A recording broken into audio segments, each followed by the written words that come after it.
अध्यक्ष महोदय जी, सभी ने कई वर्षों से सुन रहे हैं। हमारे तो लोगों का जन्म भी नहीं हुआ होगा।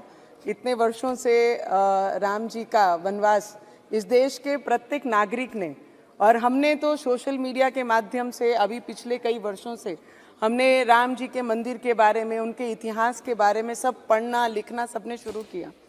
कई ऑपोजिशन के लोगों ने हमेशा मोदी जी पिछले 10 वर्षों से ये देश में एज ए प्रधानमंत्री जी काम कर रहे हैं, तो उनको हमेशा ही चिढ़ाते थे राम जी का नाम लेके कि राम भगवान के नाम से आपने अपने एजेंडा में डाला था, अब क्या हुआ, कब तारीख बताएंगे, कब राम भगवान का मंदिर बनाएंगे।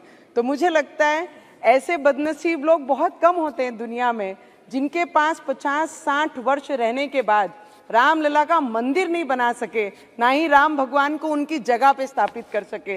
और ऐसे भी कई लोग होते हैं हमारे देश के प्रधानमंत्री जी जैसे, जो 10 वर्षों में तारीख भी बताई, मंदिर भी बनाया और भव्य पूरे विश्व में हमारी आस्था को कहीं मरने नहीं दिया, और मंदिर को स्थापित करके मंदिर भगवान के राम भगवान के मंदिर में उनकी पूजा आस्था भी हुई। मैं ये बताना चाहती हूँ सर, राजा कैसा होना चाहिए, तो राजा भगवान राम जी जैसा होना चाहिए। भाई कैसा होना चाहिए, तो भाई लक्ष्मण जी जैसा होना चाहिए। लोकतंत्र के राजा कैसा होना चाहिए, तो हमारे देश के प्रधानमंत्री जी जैसा होना चाहिए।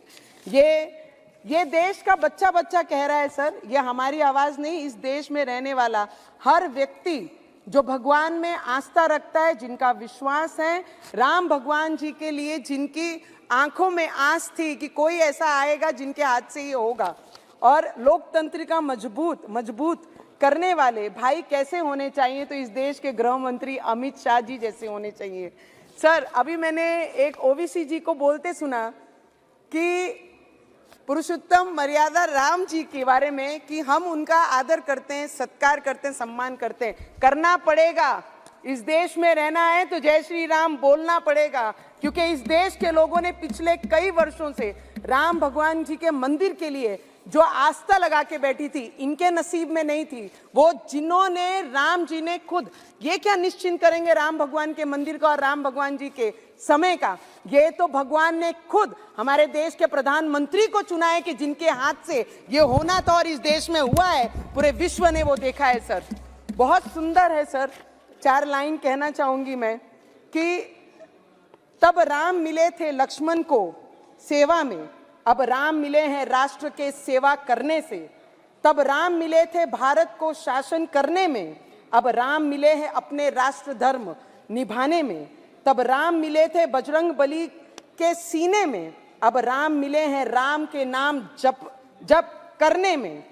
तब राम मिले थे शबरी की झूठे बेर खिलाने में, अब राम मिले हैं भूखे को भोजन करने से। तब राम मिले थे, और आज मैं इतना ही कहना चाहूंगी सर कि तब राम मिले थे अयोध्या को मर्यादाओं में, आज अब भी राम मिले हैं भारत के पहचान में।